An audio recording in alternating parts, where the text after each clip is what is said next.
Firing नहीं कर सकता है तो सब बॉडीगार्ड रहने का क्या औचित्य है? ये बॉडीगार्ड रहने का क्या? जो बॉडीगार्ड के देखिए चेहरे पर सारा गोबर और पत्थर फेंके हुए हैं। जो भाजपा और एनडीए के नेता थे उनको उनके कॉन्स्टिट्यूंसी में घुसने भी नहीं दिया जा रहा था, प्रचार भी नहीं कि किस तरह से 5 साल आप गायब थे और अब आ रहे हैं आप वोट मांगने के लिए। और उनको अपने ही प्रशासन पे भरोसा नहीं था, अपने ही एसपी को अपशब्दों का प्रयोग कर रहे थे और अपने जो सुरक्षा कर्मी हैं उनको कह रहे थे कि तुम लोग को ये बंदूक कौन दे दिया, क्यों नहीं जनता पे चलाते। नमस्कार, आप देख रहे हैं देशवा न्यूज और मैं हूं आपके साथ अंजलि।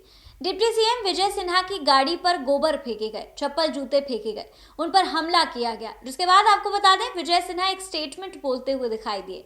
उन्होंने कहा कि उनके साथ जो सुरक्षा कर्मी मौजूद था उसे वो कहते हुए नजर आए कि बंदूक तुम्हें किस लिए दी गई है, इसे दिया गया है तो इसे चलाओ।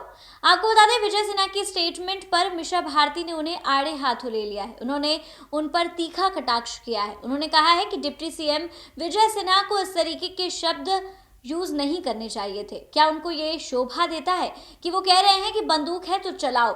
मीशा भारती इस मौके पर क्या कुछ कह रही हैं, आप इसको सुनिए। विजय सिन्हा जी का देख लीजिए किस तरह से और सिर्फ बिहार के न्यूज़ चैनल्स में बहुत सारे जो भाजपा और एनडीए के नेता थे उनको उनके कॉन्स्टिट्यूंसी में घुसने भी नहीं दिया जा रहा था, प्रचार भी नहीं कि किस तरह से 5 साल आप गायब थे और अब आ रहे हैं आप वोट मांगने के लिए। और उनको अपने ही प्रशासन पे भरोसा नहीं था, अपने ही एसपी को अपशब्दों का प्रयोग कर रहे थे और अपने जो सुरक्षा कर्मी हैं उनको कह रहे थे कि तुम लोग को ये बंदूक कौन दे दिया, क्यों नहीं जनता पे चलाते।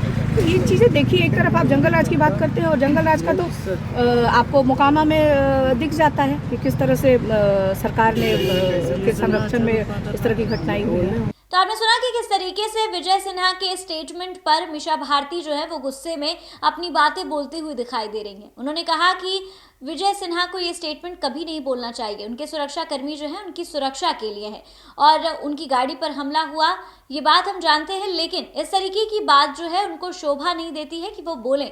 उन्होंने अपने सुरक्षा कर्मी से कहा कि बंदूक जो दी गई है तो उसे चलाओ।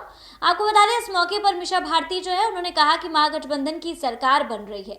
फिलहाल इस खबर में बस इतना ही। ऐसी तमाम खबरों के लिए हमारे साथ बने रहिए देशवा न्यूज।